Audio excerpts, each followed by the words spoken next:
Hey everybody, welcome to Plots and Politics episode 6 with Corinne Straight and me, Sarah Blessing. This episode's all about 1965 and beyond. Racism in the US goes undercover. We're going to see a lot of mind-blown moments where we're going to see connections for, oh, this is why things are the way they are today in 2025. That makes sense. So please join us here at Project Next. We're all about making your life better. We want to cut out the divisivism, the anxiety, the hate and fear, and we want to help you unite with your community and basically enjoy life better while also fighting for justice. So it's pretty fun. Corinne Straight, what a gift to have you doing Plots and Politics. Take it away, girl. I have so much fun doing the show with you, Sarah. And Ben is back with us on YouTube. Thank you so much for being here, Ben. I'm letting everybody on TikTok know. Come check us out. We are live on YouTube. Project Next Movement is all one word. You can listen to the stories that we tell. You can comment in real time, interact with us. We are, like Sarah said, we are all about building community and understanding really putting some context and some framework around a lot of the things that feel out of control, that feel as if, how many times does somebody look at the news, especially right now, and say, holy hell, how did we get here, right? How did we get here? Well, there are deliberate steps being taken. None of this is happening by accident. None of this is happening in a vacuum. All of this is a playbook. And we keep going back to the beginning over and over. And like Sarah said in the intro, there's going to be a couple of things that you're like, wait, what year is it? I thought we did this in the 1800s. And the answer will probably be, we totally did do this in the 1800s. We're just doing it again because it works, which is the other thing that we really have to wrap our minds around. These would not be such repeatable tactics if they weren't effective. And when they are effective, and when you realize that you are benefiting from the effectiveness of these tactics, especially as a couple of white ladies in Indiana, Sarah and I had that realization of how much we have benefited from a system that existed hundreds of years before we did. Once you realize that, then you can start to take steps against it, and you can start to take steps to rectify it. So if we are ready to dive in, and I want to let y'all know too, this is our third episode, and we did kind of a Black History Month focus in February. And yeah, we know it's March already, but February is a short month. It's hard to get to everything in February. And really every month is Black History Month. I was going to say that every day should be 100%.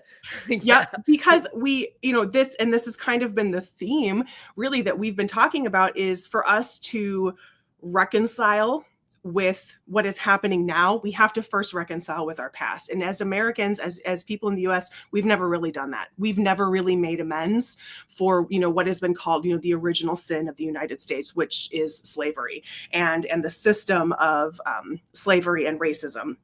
So when we left off last week, and we started with Reconstruction, so post-Civil War, and then we went to post-Reconstruction, then we went to Jim Crow. And so we ended last week really with kind of the symbolic end of the Jim Crow era, which was the 1960s, and some pretty substantial pieces of legislation that were signed by President Johnson in the wake of President Kennedy's assassination.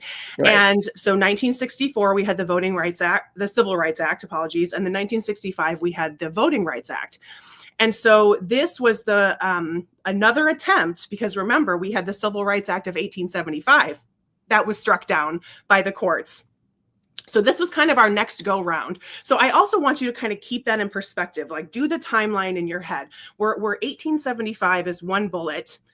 Most of that civil rights legislation that guaranteed voting protections and citizenship to Black Americans lasted 15 years, 20-ish years, 25 years. And then that was struck down. And so we're looking at 1909, when the NAACP was founded. And that was kind of the real, okay, let's get organized, y'all. Let's start challenging this stuff in courts. And it took 55 years. So we go 1910 to 55 years to get the voting rights back that they had.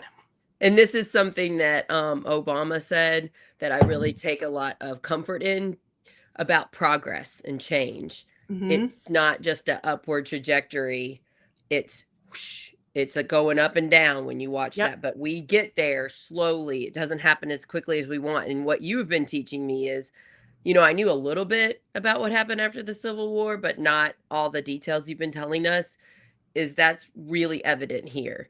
People don't want change, and so change is made, and then it's really a lot of people go after it to stop it, and it works, and then we just have to keep fighting. We have to keep fighting. It really never ends. And at any point in time when we kind of like kick our feet up in our recliners and feel like we did it, Like, oh, Obama's president. Yeah, Yes, racism's gone. How we great. nailed it. Oh, wait a Oh, second. shit. 2025. Oh, no. Here we are. Yep. Yeah. And Obama, President Obama was hearkening back to, the famous Martin Luther King quote, the arc of the moral universe is long, but it bends towards justice. Eventually it gets there.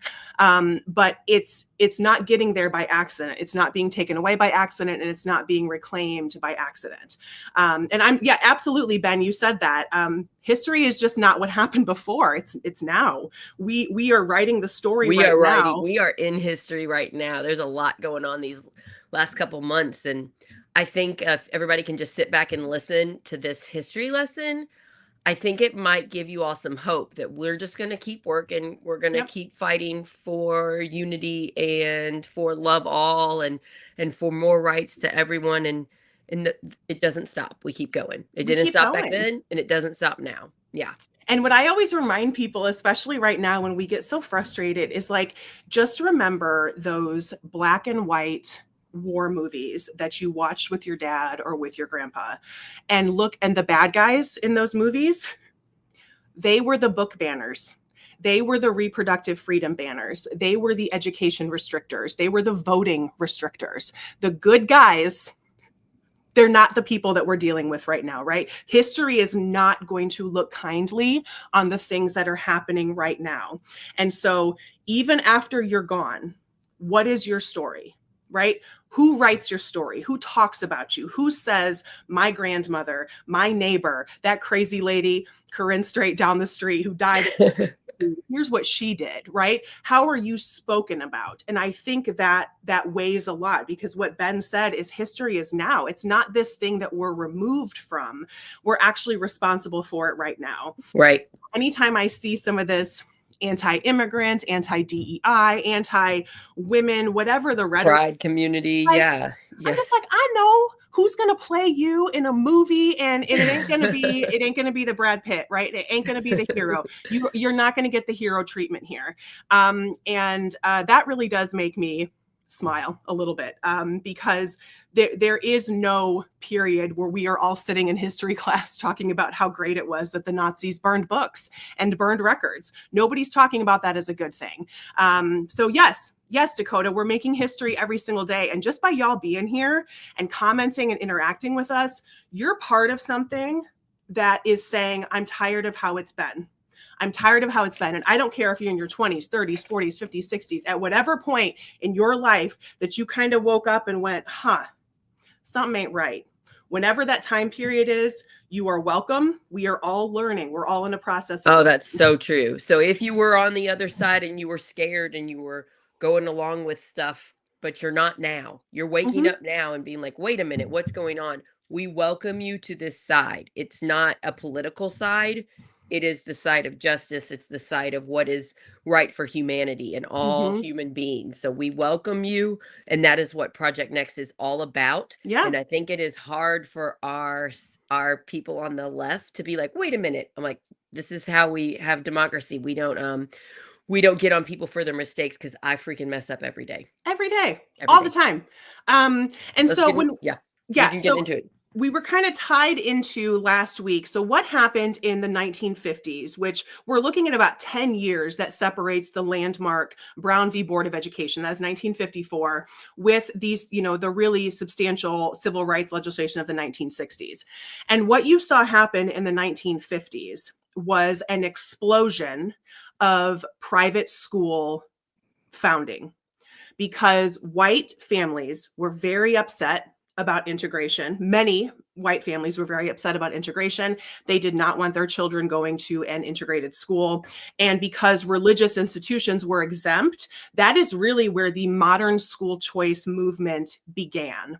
And I'm so glad to dive into this just a little more, because I talk a lot in my content about the racist history of vouchers and school choice. I And was very unaware of that. I was a yes, teacher at a private school, and my school benefited from vouchers, and I had no idea it had racist mhm, upbringings. But of course, now that you bring it up, it's like if they're going to be integrating schools, all the parents that fear change, fear anybody different, are going to want to pull their kids out and protect them. yep. So it makes sense. And put them into a private school, because Yep. again, that's why we talk about the issues with vouchers and choice. Is it's choice for the schools, because the school does not have to comply with ADA. If it's a religious institution, it is exempt from any kind of discrimination. It is exempt from any kind of federal regulations that even just make you have to have a doorway big enough for a wheelchair, like basic things. And there are a lot of people who will stick one kid in private school and think that this voucher system is great, and then all of a sudden their next child suffers from dyslexia, and they are not welcomed into the religious school because the resources aren't there, and so they become disillusioned. And so this was the pattern that we've seen since the 1950s. So this modern school choice movement, we are not here on accident. The person when we look at a place like Indiana, Hoosiers for Quality Education is the super PAC that was founded in 1998. It was founded by Fred Klipsch. If you do the math on about how old he is, he's a student in the 60s and 70s. He is a student during the time when private schools being pushed by white families as a quality education was kind of becoming mainstream. It was becoming the norm. It's just what you did. And so much of the rhetoric from the 1950s and 60s about good families, loving parents, all of these kind of ways that we start to hear the racist rhetoric change. And you picture a time when you would see a sign over a doorway that said colored entrance, or no Ugh. Negroes, or whites only. Those signs have been replaced with language like school choice, good parents, good kids. A lot of the time when you hear lawmakers, specifically in Indiana and other conservative states that have really gone whole hog on this school choice nightmare, they target schools that have a higher percentage of students of color, and they talk about how bad these kids are. And it all harkens back to kind of a criminality that is associated with people of color that then trickles down to their children. And as we look at some trends here, because if you go back and listen to our other episodes, you are going to see an attempt for equity, an attempt to rectify our history, a law put in place, and the court striking it down. You're going to see the movement gets started, the law gets passed, the court strike it down. The movement gets started, the law gets passed, the court strike it down. This pattern goes over and over and over again in the United States. And one prime example of that, since sticking on the topic of education, is what happened in the 1990s. There were many federal mandates on desegregation, integration of schools that were put in place in the 1960s. If anybody remembers the famous pictures of the National Guard in Alabama overruling the governor and allowing his schools to be integrated, because he was the famous segregation now, segregation tomorrow, segregation forever.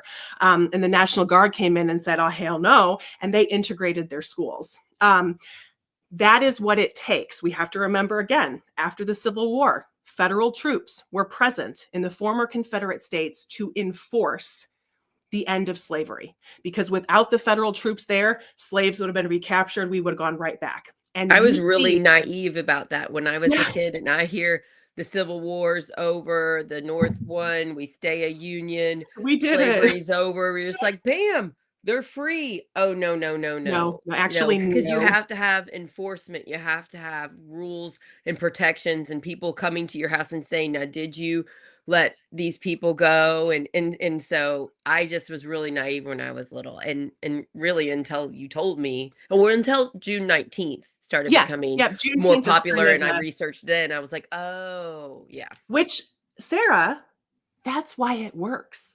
That's why DEI works. That's why Black education works. That's why recognizing Juneteenth works. Juneteenth just became a federal holiday a couple of years ago. And the fact that somebody can hear, what the hell is Juneteenth? And go look it up.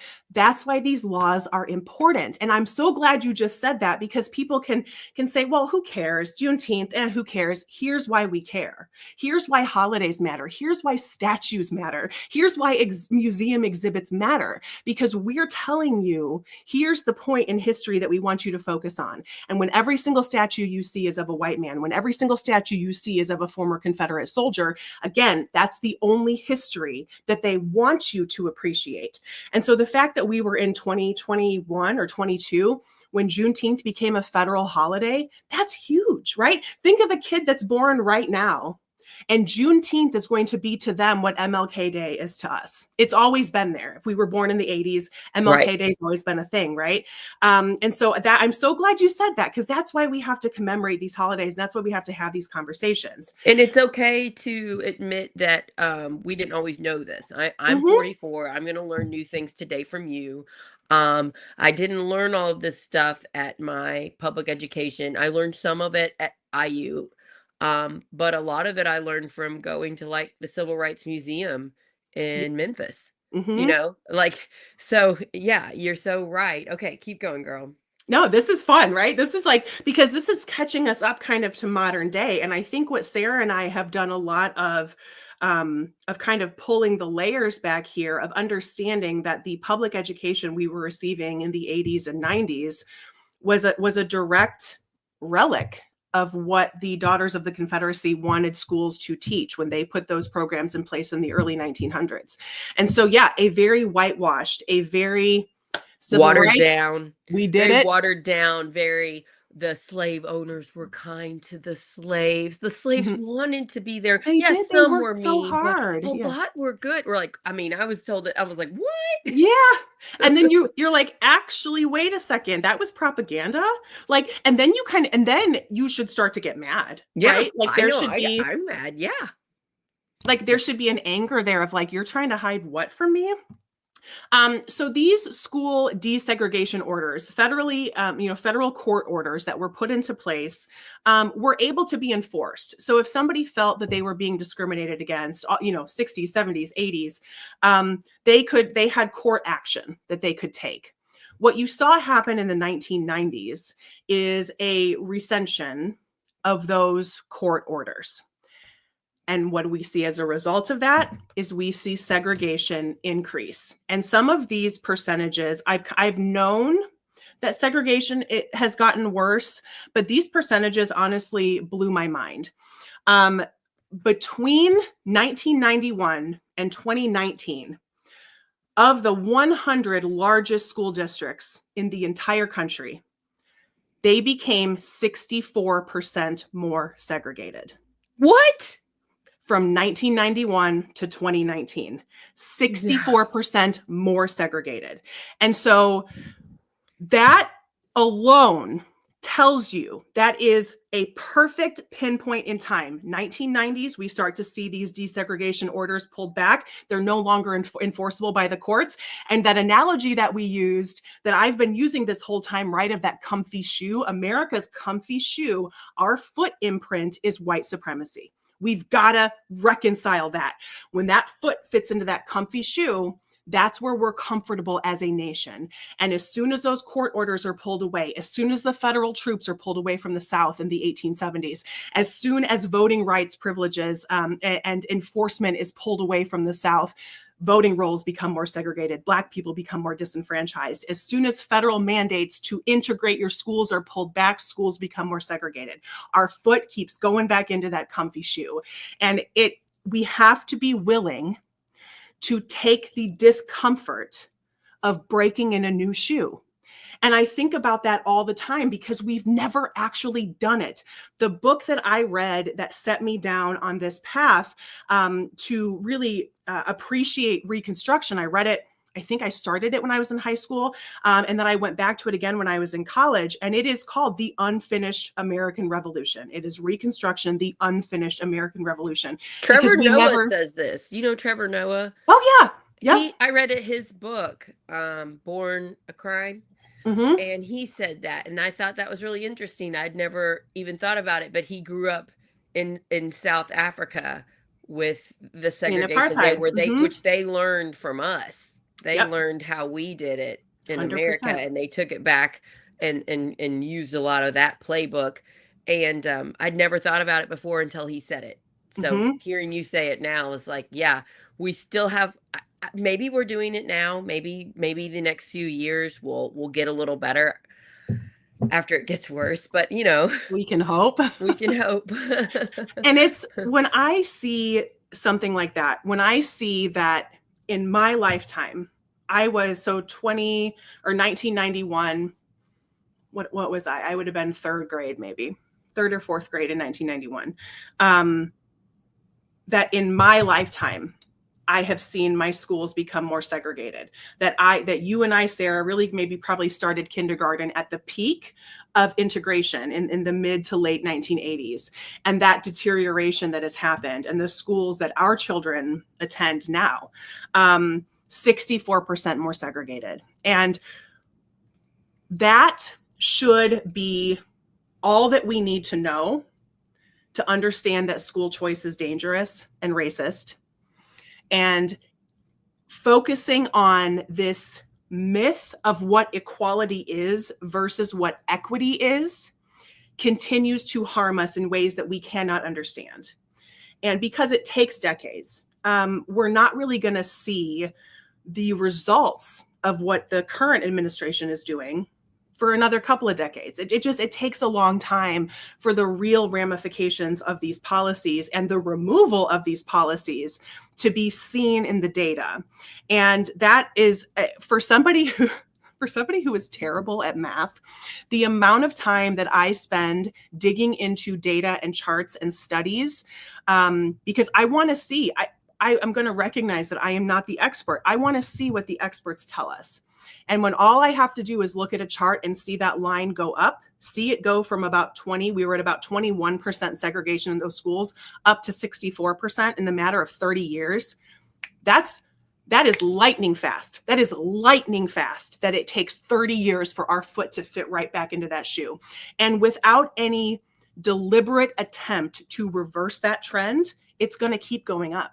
School choice has only becoming more popular, is becoming more expanded. We've seen Texas, Tennessee, and a couple of other states take huge steps over the last couple of years to further expand school choice. Indiana and Arizona. We're in Indiana. Indiana and Arizona were the two states that led it. We are one of the founding states that that it has hurt the most public education. It is why I ran for state house, to try to save our public schools.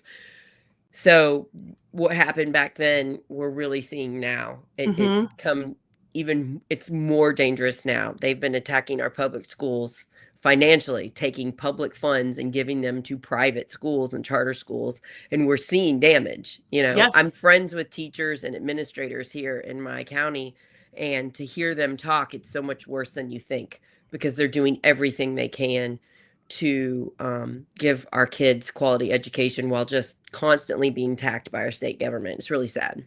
And then I follow a couple of accounts on TikTok, and there's just the sweetest teachers that there's one woman, I know that there's the word cactus in her username on TikTok, but she's a public school teacher, and she puts up a video because she can monetize now. And so you got to be on TikTok for like a minute to monetize. And so she just stands in her classroom and she dances and she says, all right, keep watching, because we're going to pay off a lunch account, right? So she's saying this week's lunch deficit is $270, right? So she figures out what the cafeteria deficit is for unpaid lunch bills at her school, and she goes and dances in her classroom on TikTok. And the fact that that is, right? But that is heartwarming and that is devastating at the same time, because we still haven't decided that just food is the baseline. Food is food. There are rich people right now in charge of our government complaining about starving kids getting to eat lunch. They're trying to Mhm. take that away. I mean, we've got to look at the reality here of what's happening, and we need to unite together. It doesn't matter what political side you belong on. Our kids should be able to eat food at school without There's having nothing a negative political. lunch account. There's Yeah, nothing there's political nothing about political about feeding children. a classroom with heat. There's nothing political about kids eating or kids seeing a doctor. But There's just calling it school choice and making up fake things about public schools so that you're scared of them, that's how they do it. yeah. We have to be like, wait a minute, and we've got to push back on it. And I want to, so this is kind of where I wanted to focus on this episode, is kind of looking at the attempts that were made and how those attempts or those laws have been stripped away by the courts, and how we kind of see this pattern happen. All right. So, so the school desegregation is one example, and we've got solid data on that because we're 36 years out of that desegregation. We can see, again, the white supremacist foot of the American people goes right back into that comfy shoe. We immediately start to segregate again. Affirmative action is is a term that a lot of people are familiar with. We've heard affirmative action for a long time. Affirmative action actually predates the civil rights legislation of the 1960s. It was an executive order signed by President Kennedy in 1961, so prior to his death. And the executive order says, we are taking affirmative action to ensure that applicants are employed and that employees are treated during employment without regard to their race, creed, color, or national origin. Government contractors are required to document their affirmative action in their practices, policies, programs, and employment statistics to be eligible to receive government contracts. That is no longer the law because President Trump signed an executive order on January 21st that ended what he called illegal discrimination and restores merit-based opportunity. So again, we have affirmative action in employment from 1961 until 2025. We have attempts. Kennedy could never get this through Congress. He had to sign an executive order. Trump comes in and he undoes it. So we're looking at 65-ish, 64 years of government contractors needing to show their employment statistics that they are not discriminating. They can now. And that should hit us like a weight. Because what else you saw come from the civil rights legislation of 64 and 65 is the opportunity for employees to seek retribution if they were discriminated against. So you could sue. There were additional strengthening measures given to that about what kind of damages you could seek. So you could actually say, I was supposed to be promoted and I've been passed over for a promotion for 3 different attempts. And here's the salary that I have lost over 3 different attempts because I'm Black, because I'm a woman, because I'm a Jew, because I'm gay, whatever. So that is being taken away. So somebody could literally fire you and say, I'm firing you because you're gay, or I'm firing you because of the color of your skin. And they have to say, okay, and they can't fight it now? I'm very curious to see how that's going to shake out in the courts. Because by President Trump nullifying affirmative action in employment, it definitely opens up the floodgates for that. It definitely opens up the floodgates of somebody to say, I can fire you because I'm Black. You're Black. It's an interesting problem because we have a lot of job openings. Like in Indiana, we have a lot of people hiring. And a lot of the reason is because they can't pay the people enough for them to make, for it to be affordable for them to live. So they don't necessarily want a job that's not fun. So there is incentives to be a good boss, to give good hours. There's incentives here to try to keep people. I don't see how this helps the workforce at all. It doesn't. It absolutely doesn't. And it's all being based on this belief that equity is discrimination. Attempting to even the playing field is hurting white people. And that is something that is real. That interpretation is new-ish. We're really only seeing that in the last probably 20 or 30 years. And a lot of this very conservative momentum that really kind of picked up national steam during W. Bush's presidency, the early 2000s, kind of the Tea Party. The Tea Party was very much a Christian nationalist, liberty, liberty, liberty kind of movement, with an emphasis on preferential treatment that they felt was not being given to And white again, students. there is no other. We're all human beings. When one group is hurt, it hurts all of us. It's Yeah. not pie. You've seen that. You don't take a piece of the pie away and there's less pie for you. If everybody has a seat at the table, it helps everybody. When we hurt one group, it actually hurts all of us. But it's that fear. Once they start saying fears about Yep. other people, they want to gatekeep, keep you out, prevent you from coming in. So all they have to do is say, this group is hurting you from getting a job. And then you're like, yeah, they're hurting me from getting a job. We should make a law so they can't do that. But it's not real. It's just based on things that aren't true. It's just fear. Yeah. fear mongering. It's none of this is real. And when you look at someone like, I mean, the irony, right? Someone like a Donald Trump, someone like a Mike Braun, the governor of Indiana, who's been born into tons of handed money. businesses Yes, by their fathers, to talk about merit. The irony is so thick, they should be choking on it, because Mike Braun has talked for every single office that he has run for about handing over this business to his children, a multi-million-dollar business to his children. This is the American dream. And then at the same time, he says all decisions on hiring should be based on merit. I had somebody reach out to me on TikTok who let me know that they no longer work for the state of Indiana because one of Micah Beckwith's friends was put in this person's position. Oh, I'm not shocked at all. No, So I'm so sorry to hear that. It was awful. And so nepotism is fine. Priority admissions, if you are a legacy student for a university like Notre Dame or Harvard, et cetera, Your family, all of that is fine. Yes. That is fine. They don't see that as affirmative action at all. They see anything that helps students of color or women or trans students or gay students. They see any of that as a threat to their whiteness. And again, it's a threat to their power. That's the only thing they are afraid of. They're afraid okay of with losing keeping their power. themselves in power. They will change the law and do whatever they can to keep themselves in power. And then they'll call out, that's going to hurt you, so that we don't work together. Because they're the ones hurting us. We're not. They're doing it.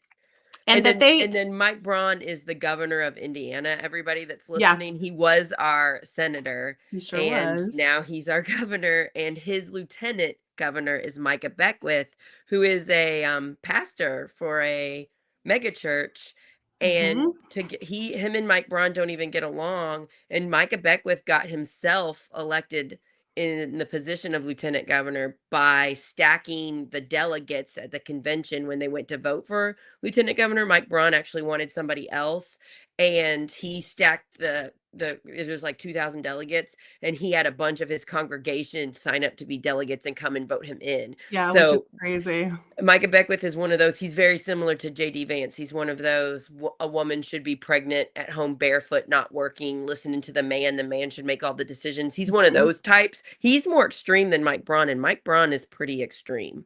Yeah. Just wanted to give everybody a little bit of background. If you're watching and you're not involved in Indiana, this is what is happening in our state. Corinne's at the top of the state and I'm at the bottom. And we are, many of us are very appalled and horrified by what's happening here. And what you see happening, I mean, this is why I'm obsessed with legislatures. This is why we talk about state legislatures so much, because what you see happening in red states, it's the precursor. It's the canary in the coal mine for what you're going to see at the national level. And we have an exact replica of Trump and Vance in Indiana with Braun and Beckwith. Now, I always say, I know Mike Braun is just as extreme as Micah Beckwith. He just legislates his hate. He doesn't talk about it on social media. He's not so open about it. He's quieter about it. That he wanted he wanted to make biracial marriage illegal. That's how he showed up on that Pod Save America. For those of you that listen to Yeah. Pod Save America, he showed up on that. They called that out when he was our senator. And we're And like, he how do tried you to even walk that do back, and it was kind of a how mess, do you but even do that? Like, we're all not, I mean, what is this? Hitler and the graph and the charts of are you yep. white enough? I mean, what are we talking about here? But we have to recognize that that kind of language, those are just test balloons. He just throws stuff like that out. We saw the same thing happen when Roe v. Wade was under attack. And people are saying, "Oh, it'll never happen. It'll never happen." Yes, I knew it was going to happen. But they're going to test it. They're going to throw it out there in 2010 and 2015, and everyone's going to go, "Oh my gosh, how horrible," right? Mike Braun's going to throw out ending interracial marriage that was 2018, 2019. And now here he is in a position where he could potentially do that. We're seeing the possibility of Obergefell, the 2015 Supreme Court decision that guaranteed marriage equity. So same-sex, gay couples, queer couples could get married. That is My being friend challenged. Dan Cannon is a lawyer down here. He was one of the lawyers on that Supreme Yep. Court case. And to think that we could see that decision stand for 10 years or 11 years before it is undone. There are state lawmakers in a number of states, Michigan included, who are introducing legislation saying that the Supreme Court was overreaching when they decided on Obergefell, which was the same logic that was used to undo Roe. This should be up to the states. When you leave it up to the states, y'all, that is how we got the Civil War. I remember so many people saying Roe would never be taken down, and look at where we are today with women's rights. The states' rights shit of all the things. I know that I'm just like, this should scare you. This should scare you. This should scare you too, y'all. When they're talking about interracial marriage and marriage equality for LGBTQ, talking about states' rights, how does this not say, oh shit, didn't we do this in the 1860s? Isn't that why we had the Civil War?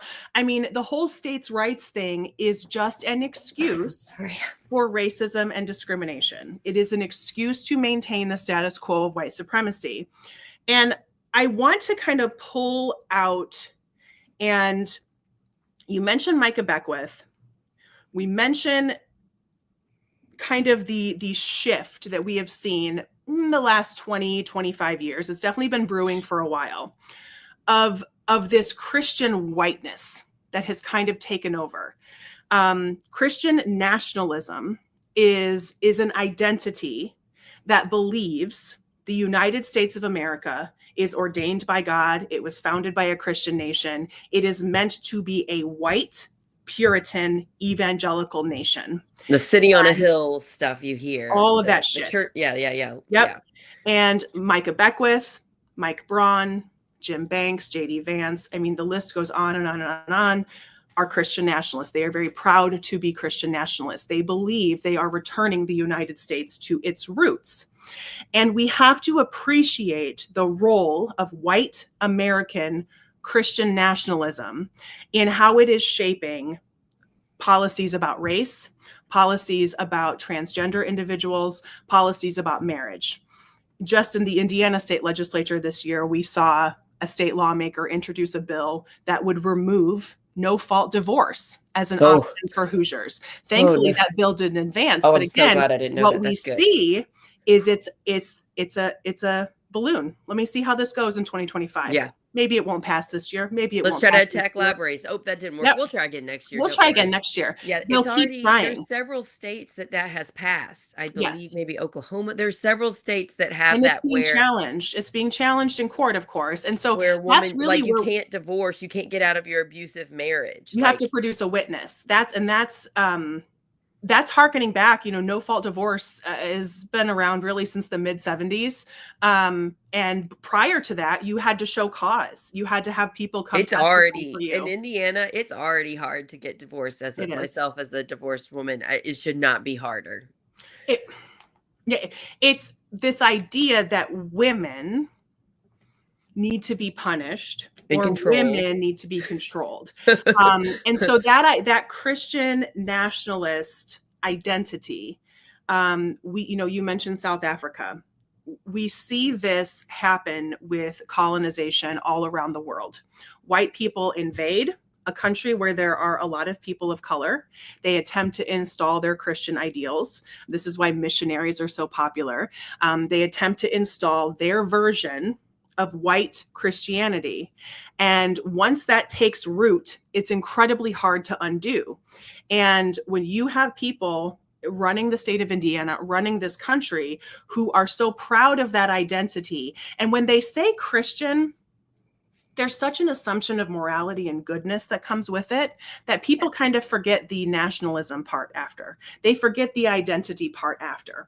And when you actually go understand what that movement is, it is a white supremacist, misogynist movement. And all of the policies that are coming out of that are a result of that religious belief. And so a country founded on, quote, religious freedom, it's freedom for them to exercise their religion on everyone else. Christianity was used. There were certain Bible passages that were used to justify slavery leading up to the Civil War, post-Civil War. So this thread of what Christian nationalism does, it goes hand in hand with white supremacy. It is the support of white supremacy. It is also the support for this fallacy that there are only two genders. That is nonsense. That is absolutely nonsense. There have been multiple genders in multiple civilizations throughout time. If you go look up some of the art from ancient Rome and ancient Greece, you will see documentation of a third gender. And generally the third gender was someone who expressed feminine qualities, and they were usually religious leaders.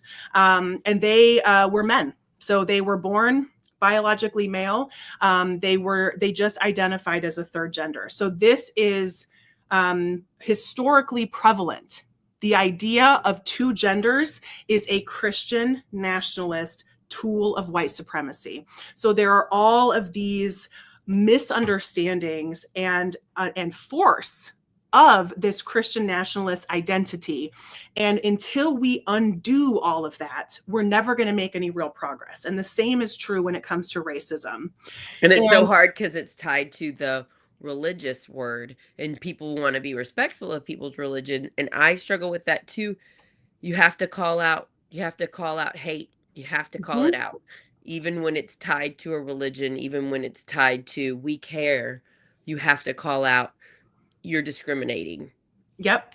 Exactly. And they're trying, and so they're literally, our government back then and now is literally trying to eliminate the words from our vocabulary and say we can't even say it anymore. Can't even say it because again, that fear, right? They have to start legislating that and pulling away those words so we don't even come in contact with them. So if you're not coming in contact with any kind of language of transgender, of gender fluid, of gender identity, of queer, of gay, if you don't even come across any of that language, we're reversing. And there will be so many, I think whoever said before in our chat here maybe it was Dakota, the history that we are writing right now.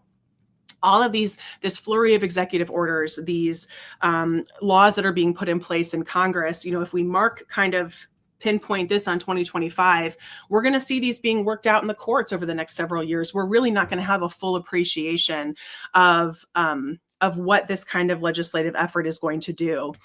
And anytime I hear somebody really talk, and be super passionate about like anti-DEI, especially as two white ladies, like white women, especially on the conservative end of this, y'all have to understand that we as white women are the biggest recipients of DEI. We are the main demographic that has been helped by things like affirmative action, because our whiteness has protected us. And so we were seen as acceptable. So discriminatory practices that were still in place against Black women didn't apply to us because affirmative action was helping us. So there was one less barrier for us. Our sex, our gender got us over that one hurdle, and then our whiteness kind of protected us.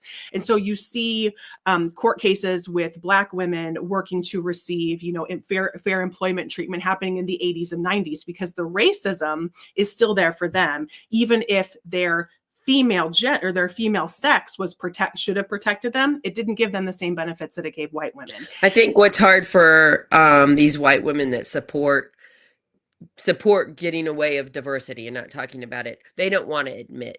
They don't want to see that we still have a lot of sexism in our country and in the world. And so it's easier to cling to I'm equal, I'm treated equally instead of admitting this has helped us. And a Yeah. lot of people don't like to admit that we have been helped before. So yeah, I get it because it's hard. It's hard to humble yourself and realize, you know, like it's just like the day I realized you can't call me young anymore. I'm 44. I think that's sexism. Is I it think was a big like yep, wide opening because they don't yep. call it sexism. They call it something else. Mhm. They call it scared of you because you voted Republican in the primary. They don't say Yes. they don't They say don't the say it's thing. because 'cause you're a woman and They you're don't say it's loud. because you're a woman who speaks your mind, who you can't Yep. control. They don't say the secret part. They just, so, Mhm. we'll talk more And about that later. Okay, keep going, girl. yeah, I Keep going can't about wait what's because going on. what Laura mentioned here of, conservative women or MAGA women or Republican voting women who the crowd that we, talk about kind of voting against their own interest, that they get surprised when they're not being treated for a miscarriage, but they don't really make the connection that they voted for that because they Right, voted against access to abortion. right. Those are the conversations that we're going to have, especially as we head into Women's Month here, and I'm how excited to we get have into to it. learn to appreciate that history of the reason we're able to have a bank account, the reason we are able to own property, the reason we don't have to have our father escort us to go vote is because of feminism. And as much as feminism has been treated as such a dirty word, it's only been a few decades that we have had these rights. And it was because of a bunch of pissed off feminists, a bunch of angry women, this category of women that are demonized, right? Especially in conservative media spaces. And I want to go, so when we watched affirmative action come into place, affirmative action voting rights stood for 40-ish years, right? 50 years. One of the first major blows to, or most recent, I would say, blows to the Voting Rights Act of 1965 actually happened in 2013. So the forces, again, that are working to take away this progress will work for decades. They will play the long game. They will keep working and working and working until they get the right president, the right Supreme Court in place, et cetera.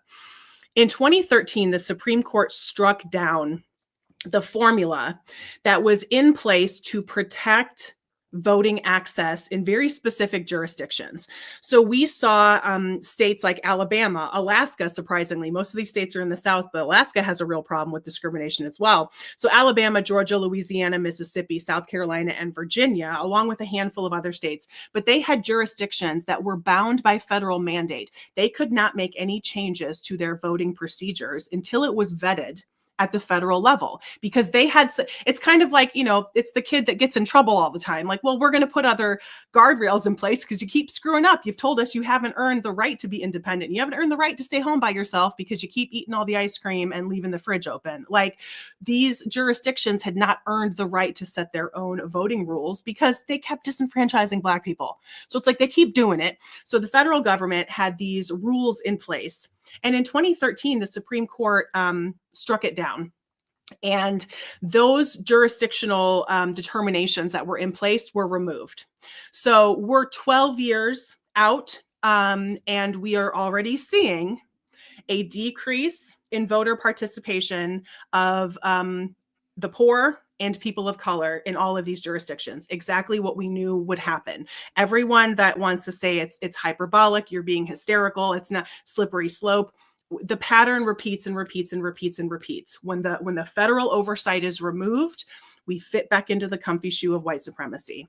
The next step that took place was striking down a huge part of affirmative action that helped in college admissions. And that was struck down in 2023. So what Yeah. Trump undid in 2025 was a lot of the employment discrimination, removing those protections.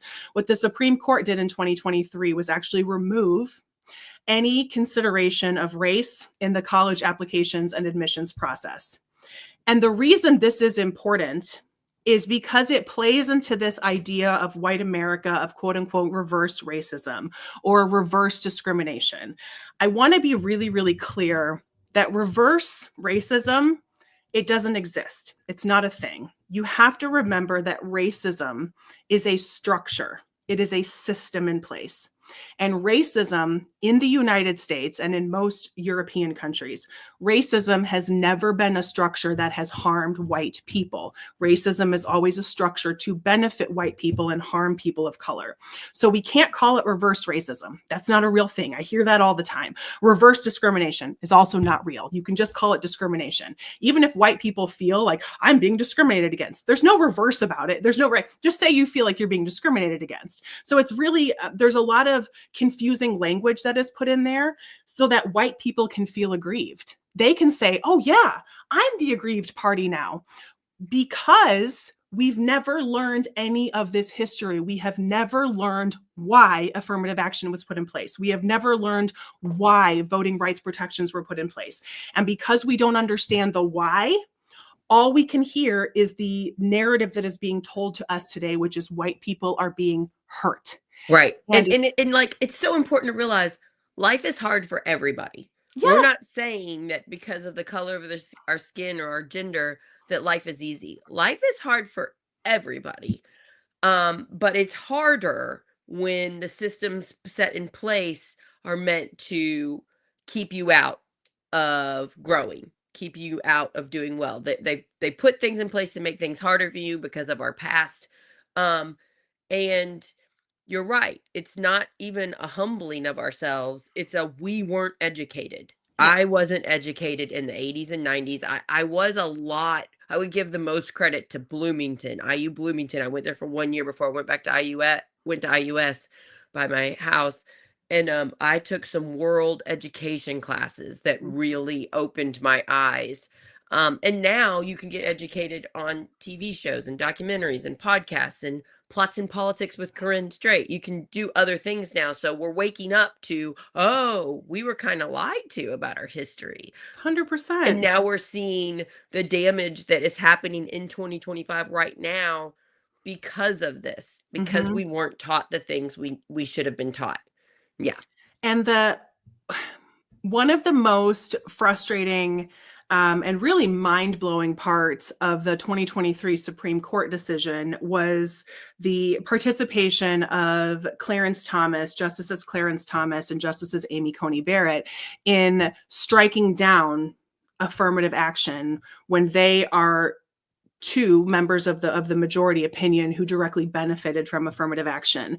And Clarence Thomas, I think, is one of the most interesting studies and interesting examples of what happens when we do not reconcile our racist past. Clarence Thomas was a Yale law student. He was admitted as one of the first Black students to Yale Law School, and he was a direct benefit of affirmative action. And he has since said, affirmative action gave me an unfair advantage.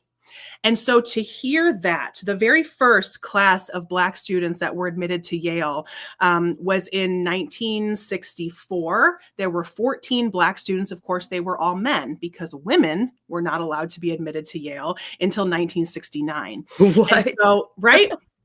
And so for him to say, yeah, I benefited from an affirmative action, but it gave me an unfair advantage is absolutely insane. You're looking at a law school class of 1,200 students and there were 14 Black dudes. And he said it gave me an unfair advantage. Please. I mean, it's just insane. And it's a perfect example of I'm going to make it. I'm going to climb up the ladder and then I'm going to pull the ladder up behind me because I honestly don't give a crap about you. And Clarence Thomas is someone who I don't think has a lot of empathy for others, but absolutely also not. He seems to have had money, social status. Social status really separates us into, and we have social classes here in America. We don't like to say it, but money. I would put money for the blame for this, you know? And his confirmation hearings are are, again, another really good example of what happens when we don't reconcile with our racist past, because he was able to use race as a very manipulative tactic in his confirmation hearings. And if y'all are not familiar with that, you need to go watch a documentary or a movie or a series. I believe there was a television series done on Anita Hill versus Clarence Thomas. And Anita Hill was a Black lawyer. She clerked for Clarence Thomas when he was a lawyer. She worked in his office. Clarence Thomas was a pretty habitual harasser, sexual harasser. And Anita Hill was dragged through the mud. She was treated horrifically. And Clarence Thomas was able to use America's racist past as an example of why he's being treated unfairly. You're treating me unfairly because I'm Black. He actually said this is a modern day lynching. It was one of his famous quotes from the 1990s. And when you look at the Senate panel that is working to confirm him as a Supreme Court justice, President Biden was a senator at the time. Senator Biden sitting on this panel of all white men. And none of them want to look racist because none of them have the history, have the guts, have the perspective to turn around and actually push back. Because if there would have been some women on there, I think just we would have been Anita able Hill. to just there would have been the accountability to say we must protect our most vulnerable. But since there wasn't anybody at the seat of the table to do that, so it's very similar to what we grew up with, Corinne, with Monica Lewinsky. 100%. We see it over and over again, where the woman kind of becomes that was my book that just fell. The woman kind of becomes the problem instead of the man's bad behavior, and whatever we can use as the reason why we shouldn't look at the man's bad behavior, we're going to use that. And it's always important to look at when the bully acts like they're the victim. I get that a lot when I go after people in our local government. I'm the bully, even though they're the ones with all the power doing the damage to us. I'm the bully. And I'm like, because you're saying like, wait a sec. Yeah, I say this all the time in a lot of my videos of like, we're in an abusive relationship, y'all. Like the stuff that Donald Trump is doing or Mike Braun is doing or any of these elected officials, like that's not the problem. It's our reaction to it. That's the problem. Yeah, we're the ones that should be called out. What are you doing complaining about? So annoying, complaining about your rights being lost and your schools being wait a second. How dare you? Yeah, they're the problem. We're not. We're just like, okay, all right, whatever. So when we look at someone like Clarence Thomas, he's a really good example of a person who gives certain white people what they believe is permission to continue their racist beliefs. Right. Because they look at a token Black guy like Clarence Thomas and they say, he said it gave him an unfair advantage. Being one of the first couple dozen Black men ever admitted into Yale Law School, he believes that he had an unfair advantage. He 100% did not. It was again, rectifying America's past, rectifying what we did to Black Americans and the education that was deprived. And so when somebody who is white sees Clarence Thomas and they say, oh, okay, he says affirmative action is bad, so cool. Affirmative action is bad.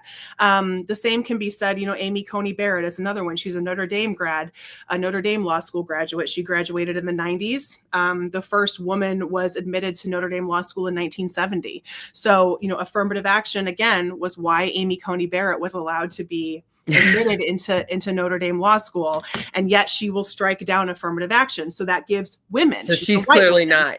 She has not realized it. Oh no, and or if she has, she doesn't care. She wants it for her and not anybody and not else. For anybody else. Right.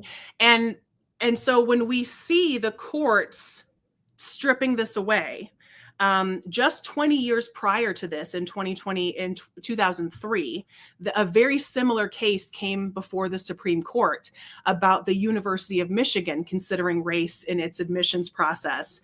And the court upheld affirmative action. They said affirmative action is necessary. These policies are, quote, not racist. 20 years later, the court makes the opposite decision. And so this pattern is just repeated and repeated and repeated and repeated. The original sin of the United States, that is slavery, has never been reconciled. It has never been understood. It has never been truly attempted to be corrected. And because of that, we're still in this place where we are now, where 2025, President Trump is talking about discriminatory policies, and the discrimination that he believes is in place is anything that attempts to provide equity to women or people of color. And that is something that, again, we are not truly going to be able to appreciate for many years to come. This will take decades to undo. This will take a lot of court challenges. I mean, for a university to completely change their admissions process is going to take several years. We're going to look at several more years for it to be undone. I mean, it took 6 years for Notre Dame Law School to admit women. It took them 6 years to do that because they didn't have anywhere to put them. They didn't have any way. They didn't have women's bathrooms. Like, they had to figure it out. I mean, I've worked in so many old buildings where there is a men's restroom on every single floor. And then you have to go and find where they built in a little cubicle somewhere and made a women's bathroom because there was no such thing. Every door said men on it. And you look at a university like Notre Dame that was founded in the 1800s, just like Yale, there was no place for women. So that somebody like a Clarence Thomas and Amy Coney Barrett can be on the forefront of stripping away these rights. Like we talked about in the beginning of the episode, these people are never going to be seen in a good light through the lens of history. We can think of so many people that we have talked about through this entire series that made very racist, very overt racist policies and statements. And we can say, oh God, listen to that crackpot, right? We have those people right now. These are the modern day people that maybe our grandkids will talk about and say, can you believe Clarence Thomas was admitted to Yale because he was Black? And then he took that right away from other people. So this is the lens that we can start to view some of this, some of these policies, because again, these are not accidents. These were deliberate policies that were created in an attempt to rectify racism that continue to be dismantled. And whether it's the 1890s, the 1910s, the 1930s, 40s, the 90s, or the 2020s, that push and pull of trying to get the United States to fit our foot into a new shoe is a discomfort we are unwilling to bear. And the good news about doing this in 2025, because if you're listening and you're having a hard time with hope right now, we have mechanisms to fight this. Mm-hmm. I met you. We're doing Project Next with Tim and Scott, and we are trying to unite. And I get to put this show on 5 social media platforms at once, and then we get to share it, and thousands of people will watch it, and this is going to just keep growing. There are all these content creators pushing out great things, encouraging us to unite and to fight, and here's how you do it. That's something that's different that we didn't have before. Mm-hmm. They're also pushing out their stuff, so it's not like we've got an easy battle. But, my favorite graphic, my favorite meme that's been shared that I've ever seen is a woman and her daughter. And the daughter says, what if our side loses? And she goes, well, we keep fighting for our rights and protections of everyone. And then she goes, well, what if our side wins? It's the same answer, dear. It's the same answer. We always fight. Even if the person we want wins, we still have to fight for our freedoms. And we're doing that. Yep. We're doing that.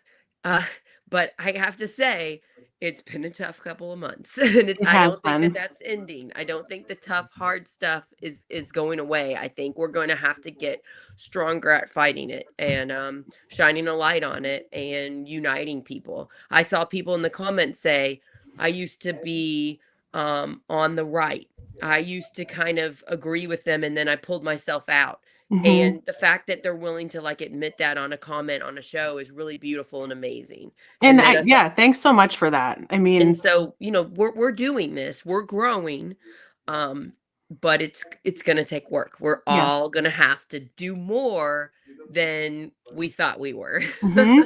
Right. And I want to encourage everybody, because what Ben just said, and I put it up on the screen, I'm not like other marginalized people, right? I'm not like others. So this idea that, oh, well, they're gonna go against immigrants and harm immigrants, but I'm a woman, like I'm gonna be fine, right? Because I was born here. And so it's the narrative that we've heard, especially from Nazi Germany. First they went for my neighbor and I said nothing, and then they came for me.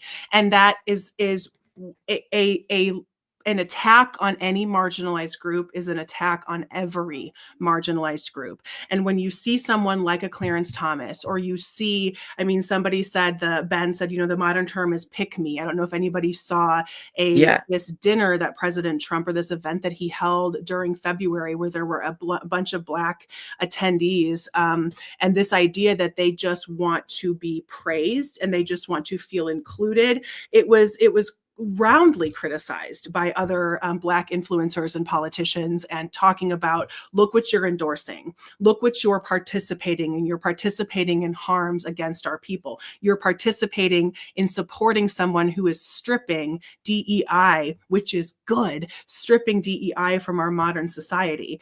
And so I want to encourage people to start with where you spend the most time.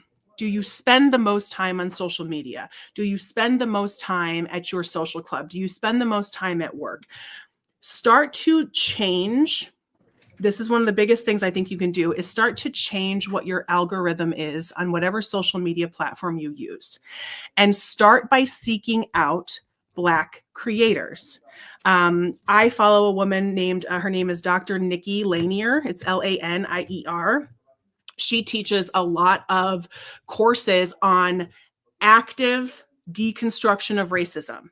It is not a thing that is passive. It is an active thing, because racism was actively created. It has to be actively deconstructed. And here she teaches white people. It's her specialty. Here you go. There's another woman that I follow on social media. She calls herself the White Woman Whisperer. Her content is beautiful. There's a man named the Ebony Warrior. He is on Instagram. His content is brilliant. And the other guy I would like you to go follow is Conscious Lee. He is an educator in Texas. And it's just the word conscious and Lee. He is brilliant. He is young. He also does a lot of the calling out of, what does it look like today? How is racism so difficult to detect? Here are these words that are being used. Here is how this is being presented. And when I go and look at the percentages of who I am following and what their demographics are and where they are located, then I can kind of understand how that feed is being curated for me. And if you have young people in your life, start to do that work as well, especially young white boys. They are so easily targeted and easily manipulated. White boys, they are the future of the MAGA movement. They are the future of the modern Nazi movement. And I do not use the word Nazi lightly. I have 2 white teenage sons. And when I look at their social media feed, it's horrifying. It's horrifying. Now, thankfully, my kids have done a lot of work of saying not interested when certain stuff comes up, so they get a little more diverse following. But if you have someone who doesn't have a loudmouth parent like me or Sarah, and you just have a kid that's just scrolling on TikTok, they are being indoctrinated. Yes, Ben, Consciously is amazing. They are being indoctrinated on their phones every single day. It's important. I would encourage you to take the device of your child and just look at their social media and see what type of things they're spewing out at them, so that, because it only takes, they've done studies, it only takes watching one video that leans slightly one way for the next one to be way stronger. And we do it on both sides. This has led people on the left to be like, our democracy is over, we're ruined forever, should I move now? I don't have enough money, but should I move? I'm seeing these. And it's like, no, we need to stay and fight. We haven't lost it yet. We got to fight. We got to work together. Both sides have went to extreme, and we can all do our part in looking at our social media and our children's social media and see how extreme has it gotten, and can you stop following some things and get back on path. But it's something you have to keep doing. I bet you have to keep looking at your son's things. You have to keep checking it. And what I think is something that, especially as white people, we can do is take the criticism and even take the anger, take the attacks. The anger from the Black community or the immigrant community, especially immigrants of color, is palpable. It is real. And it is it only becomes personal if we refuse to acknowledge it. Then it becomes our problem. And it's not, again, I'm not doing it. No, we're not doing it. Don't take it personal. Mm-hmm. It's so and important. I'm so glad you said that part, Sarah, about people are like, oh, our democracy is lost, I'm going to leave the country. And such a common criticism that I see from Black creators of that is that it's largely white women who, for the first time, are experiencing losing something. So that is something we need to sit with. If you are somebody that is like, I'm moving to Canada, I'm moving to, there are so many Black creators that are like, this is all it took. It took one thing. You lost one thing. Are you look at this group me? of people that were forced to come here, and their relatives are here fighting for us and our rights constantly. I mean, but I get it, because I don't blame them. I have a lot of empathy for them, because the news they're following, the social media people they're following are freaking the crap out. Mm-hmm. I got yelled at our leadership meeting a couple days ago by somebody who just looked at me like I was an idiot for thinking we have a chance and we haven't lost our democracy. And I'm like, we have to fight. And they're like, no, here's what's going to happen. And they told me all these, well, like, none of those things have happened yet. Not yet. And we have to fight. It's an active thing, right? It's not something that, like, the glorifying images that we see of suffragettes with their vote banners on the steps of the Capitol building, of John Lewis walking across the Pettus Bridge, in Montgomery, Alabama. We see all of these images and we glorify these people and we think, gosh, what they went through was so hard. I'm so glad they did that. But just like Dakota said earlier in this chat, history is now. I think Ben said it as well. History is now. It's now. It's not something that happened before and it was really hard. It's supposed to be hard because it's something that you're fighting for. Those women that fought for us to get the right to vote, we're them now fighting to get our daughters and granddaughters and all women healthcare, basic healthcare rights. Yep. And, we can't leave. Mm-hmm. I'm going to get my daughter a doctor in Illinois when she gets old enough. Mm-hmm. And I'm going to have a doctor here. And I'm going to acknowledge that not everybody's going to get to do that. Yes. And I'm never going to stop fighting for our rights back in Indiana, ever. Yep. And so we can't say, that's it, I'm going to leave, I'm defeated, the hope is lost. No, we fight. Those women that fought for the right to vote didn't move to another country where they could vote. Mm-hmm. They stayed and fought, and it took a long time, and they did it. Yep. And the men in power were annoyed and wanted to shut them up. Same thing that's happening to us now. They always want to shut us up. They really don't like they don't like it when we have our own thoughts and opinions. They don't like it, or our own money, or they want to tell us how we should think, and we should do that. And I'm hopeful. The things that give me hope is that there are people who are coming out of the woodwork who are willing to say, I believed X, Y, or Z, like you said, Sarah, and I don't any longer. That's how we're going to fix this. That's how we're going to fix more of them. Yep. I'm going to admit when I'm wrong, I'm sure I think some things that are wrong. And once I get it cleared up, I'll, reevaluate. But that's how we're going to fix it. So big tent people, we need to be welcoming. We need to be forgiving. Mm-hmm. Those messages that we put up online where it says, if you voted against my rights, I can't be friends with you. We got to stop having that mindset. We're not perfect. I thought things that were wrong. I was told things wrong about the Pride community when I was growing up in my church that I don't go to anymore. And they don't think that anymore either. Yeah. I was told wrong things. I changed my mind. I'm not an evil person. You shouldn't never talk to me because when I was a child, I thought something wrong. We have to stop that mindset, and it's coming from hurt. I know you're hurt. I get it. I'm hurt too. But we have to welcome people in and say, it's okay that you thought things were wrong. Come in, we will welcome you. And when you say something that might not be right, I'm not going to yell at you. I'm going to kindly say, I think you were told wrong there. I think that's wrong. Let's look it up, or let's talk about it. And I'm not going to yell at you. Yeah. If we don't learn how to do that, we're not going to grow. How are we going to get enough voters in 2 years? Yeah. We've got to welcome them over. I have a hard time with my good friends that are super worried when I say stuff like that. They look at me like I'm nuts. And I'm a little worried. I'm like, come on, you all. We got to open our hearts and our minds and forgive and realize they were lied to. Just and like that we were lied to when we we were were lied kids. We were to. lied to. We've been lied to, and they're continuing to lie to us.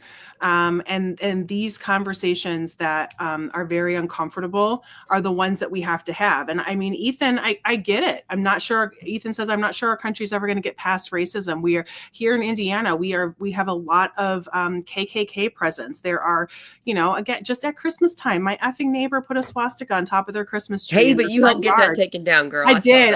And I'm sure a lot of other people did as well, but they got a whole lot of hate. But it was a group of people. Right. But that's the kind of, if we're looking at 250 years, I mean, really, we're at 400 plus years since the first slave ship arrived in this land. Like in the 1600s, right? 1619. Yeah. And hundreds and hundreds of years. I mean, we are still, when you look at what is happening in politics in Germany, for example, their extreme far right anti-immigration party just won. Not a majority because it's a parliamentary system, but they're one of the majority parties now. And so you look at a country like Germany, who actually did work very hard to reconcile their Nazi years, to reconcile the Holocaust. The laws that they have in place is very different than what we have here. They've worked really, really, really hard. And yet you see this kind of ideology, especially anti-Muslim ideology, very prevalent in Germany and in France. And these are countries who outlawed slavery 100 plus years before the United States did, 200 plus years before the United States did in some instances. And so this, again, the comfort of white supremacy, the comfort of colonization, the comfort is always what we're going to revert back to. And it's going to be, I have made my peace with the fact that there will be rights that have been lost that I will not see return in my lifetime. I maybe have 50 more years here, y'all. And when you look at the timeline of history, 50 years is nothing. It's going to go by like that. And there will be Roe v. Wade took 50 years to be overturned. And that fight to overturn it started the day after it was decided by the Supreme Court. And again, even though those people on the wrong side of history, they fought for it, even if they didn't live long enough to see it undone. So there are just certain things that we have to appreciate are going to take a couple of generations. And if all I do now is plant the seeds, if all I do now is make myself willing to be out there and be insulted in some really horrific ways, especially by white dudes, because I talk about race and I talk about gender and I talk about this shit, if that's what I'm willing to do, if that's my contribution and my kids and their friends see that I'm willing to do this, I'm planting the seed. And they're going to start to harvest that, and they're going to plant another seed, and they're going to keep going. That's my contribution. And when we live in a world of TikTok, of instant gratification, of our attention spans being, we're close to 3 seconds now, y'all. That makes sense when I look at how long somebody on Instagram watched our stuff. Mm-hmm. They scroll right on, right? Like it. So when we see that is how we are consuming our media, how we are consuming our food, how we are consuming our relationships or our TV shows. And then we're like, so it's not going to be fixed in 2 years? Well, I guess I'm just not going to try. Wrong answer. Because I mean, we talk all the time. The long game that is being played to strip us of these rights has been played specifically in this series that we have been talking about since 1865. The 1865, the white supremacist tendencies of this country are very comfy. And at some point in time, we are actually going to have to give equity a chance. And I want to kind of end with one more analogy, because I do think analogies are really helpful. Yes.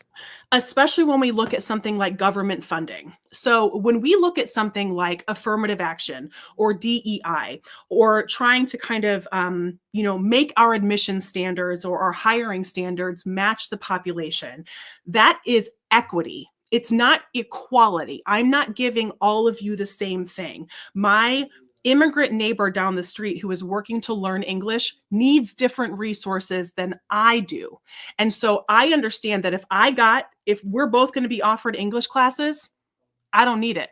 That's equality. If she is offered an English class, that is equity. Okay, that is what she needs. It is different than what I need.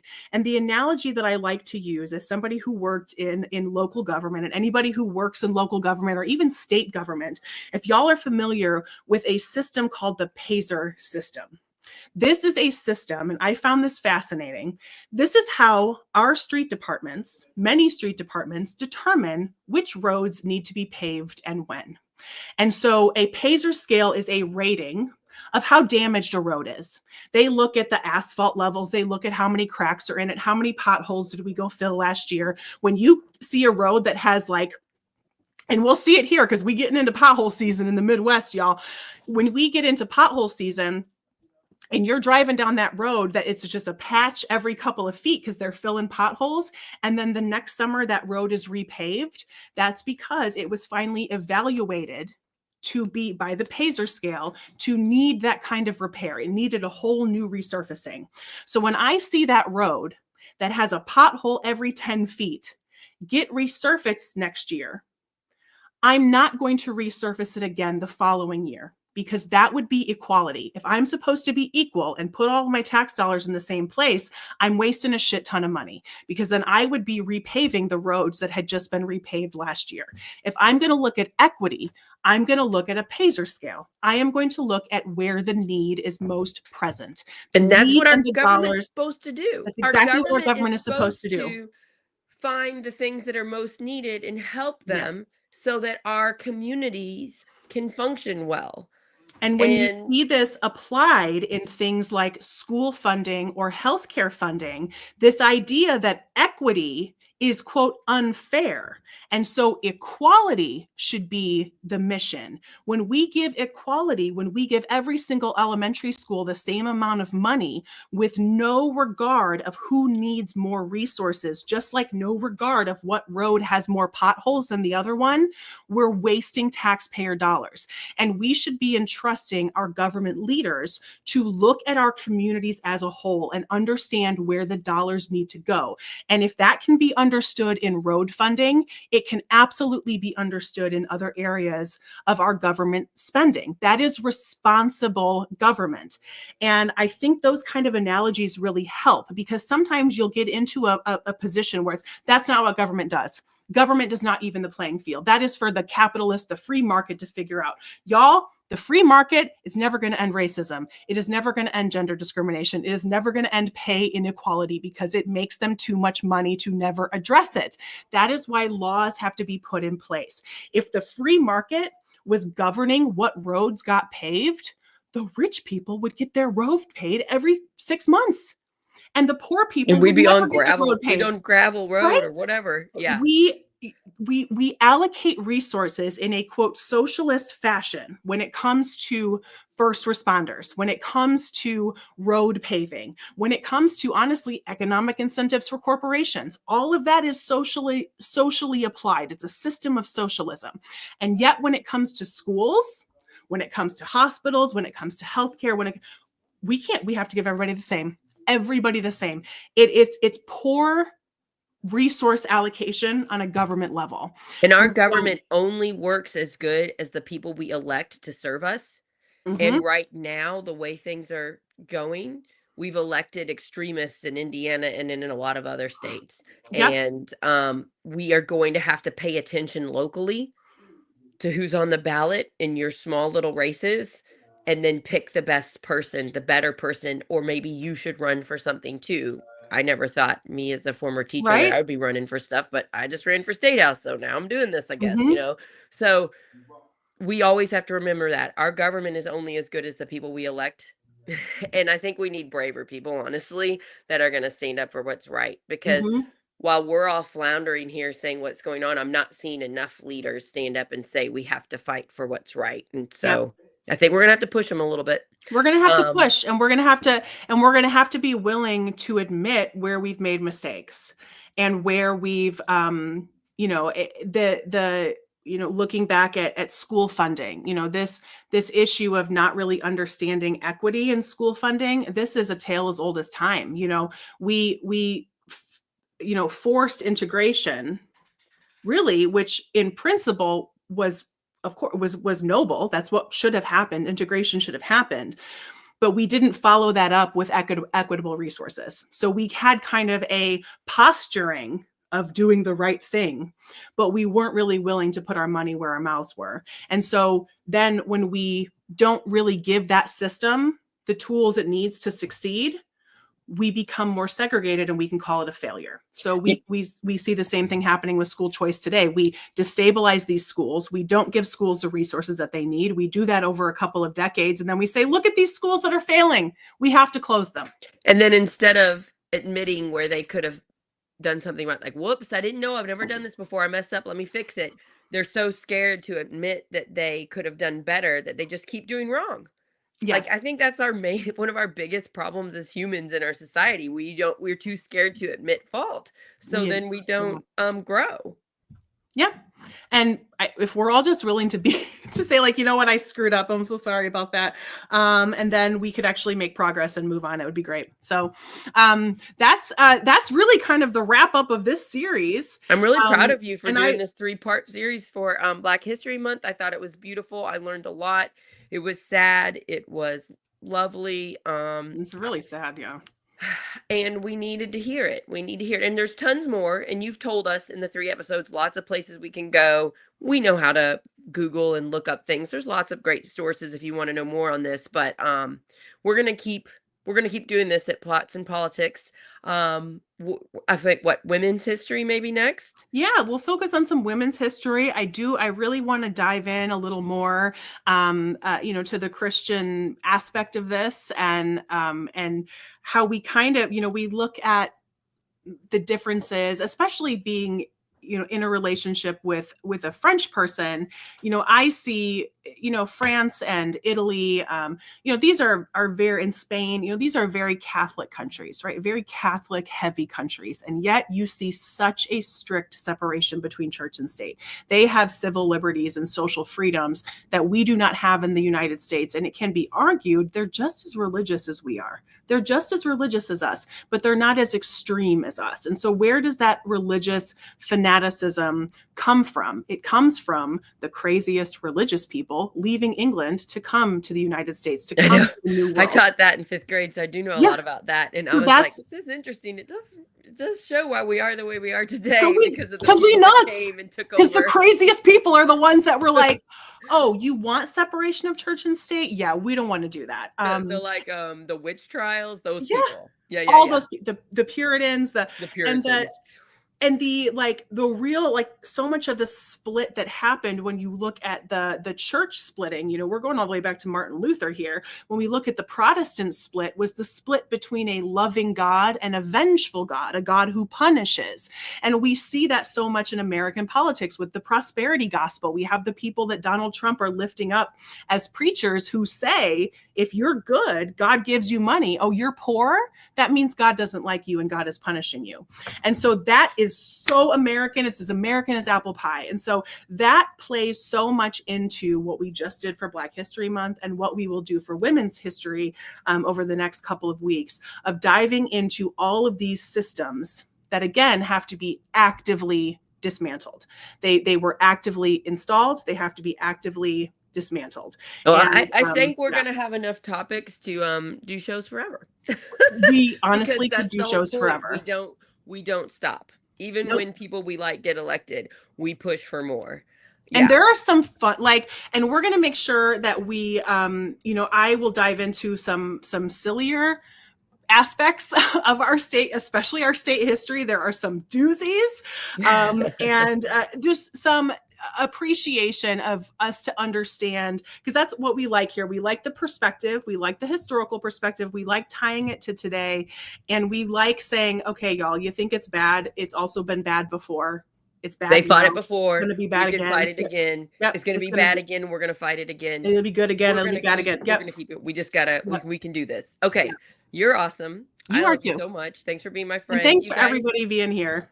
Please like, subscribe, share, text this show to a friend, ask people to follow us on Facebook or subscribe to us on YouTube. We Yes. are One Word Project Next Movement.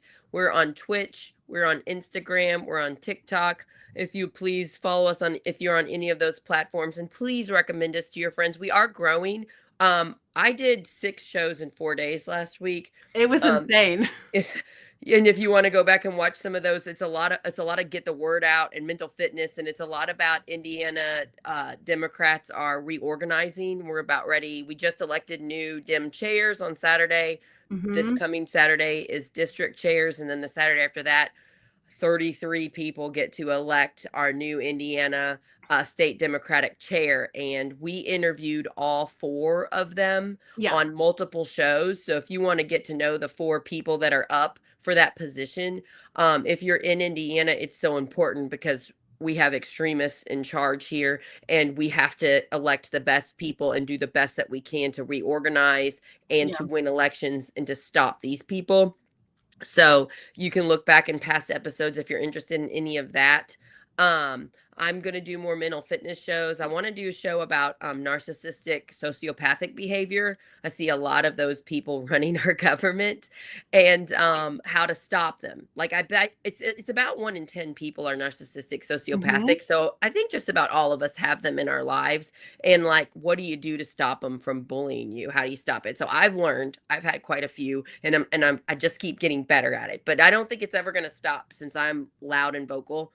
I'm always going to get these people. So I want to do an episode on that and mental fitness. And then I think there's going to be some more info on, like, I'm going to have a veteran come on and talk about his experiences with mental fitness and getting out of whatever experiences he's had. There's some really fun things coming up. I want to do shows on grief. And then we've got your Plots and Politics. Oh, Corinne, you're on Facebook now. Plots and I Politics with Corinne am. Straight. Is that Plots it? and Politics with Corinne Straight on Facebook. I finally got my Facebook access back. So I So am glad. there. And so, yeah, so you can find me on TikTok, on Instagram, and now I'm on Facebook, and I'm still on YouTube and all that as well. But yeah, I'm still really figuring out how to best get everything out on all these platforms because it gets very overwhelming. Same. But yeah, it gets kind of crazy, but it is fun to be back on Facebook. It is just, God, you guys, Facebook is a nightmare. It's always a nightmare. That's It's the just, platform I'm the best at. That's what oh Project yeah. Next is the best at, Facebook, because I'm the best at understanding it. Oh yeah, and I did a show with Destiny Wells, who's running for Yes. Indiana State Democratic Chair, and she's a friend of mine. And it's on mental fitness episode 2, and I can't believe the episode happened. She shared with us some of the most personal things that happened to her and how she overcame them. And I'm so proud of her bravery. If we Mm-hmm. had more women, if we had more people in power that were leaders that would get on a platform and like be open and honest, I think we could clean up a lot of past mistakes because we would get people that would be willing to clean it up. So that episode I'm really proud of. It just came out last Thursday, I think. Yeah. Um okay, And I so think any of this, y'all, if you're listening, so of course you can go find all of our information on social media. We're on Substack as well. And then if you are wherever you're listening to podcasts, oh you yeah. can just type the name of the show into the search bar. So if you want to type mental fitness, get the word out, Plots and Politics, it's going to bring up Project Next, but it's also going to bring up those individual episodes. And wherever you listen to podcasts, if you will rate us, subscribe, share the episodes, because we don't get stats on who listens, on how many people listen. We only get stats on subscribers, downloads, and then rates and reviews. So go ahead and do that. I know, I mean, we're all like podcast We're now. everywhere. We've been doing this stuff for a while. Ratings and reviews help quite a bit. So those are always the places where when you're for action items, action is not always money, y'all. Sometimes it's Yeah. just a few minutes of your time to go share. And we're going to be telling you this a lot as we get closer to the 2026 But midterm. we are Um, growing. We are doing well, so we'll just keep it up, because yeah, the we more are. people that shine a light on what's going on, the greater the chance we have to change things. I really want to thank all of our amazing people that got on this This was fun. and chatted and gave such Thank beautiful you. commentary. I'm sorry I didn't put everything up. I would have if I could have, but then the episode would have lasted like 7 hours. But Mhm. YouTube had a lot of great comments. So if you're listening to this on another platform and you want to see all the comments, most of them were on YouTube this time, which is Project Next movement, one word. Um, Thank you. I'm kind of blown away. I know a lot of it's you, Corinne, because you're so amazing. You pull your fans from TikTok to over to Project Next. I'm hoping. Got to get them You over are. there. We got to migrate. Yeah. Girl, this week I really felt the power of silence, the strong woman. I really felt that this week. Mm-hmm. I felt that with you, what happened to you. I felt that with me, with some attacks.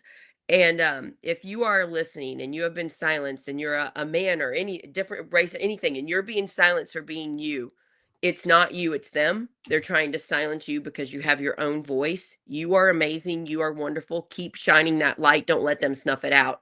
I'm going to support my friends, and I know my friends are going to support me, but get you a good group of 100%. people that care about you, because Mhm. times are tough right now and we got to support each other. Yep.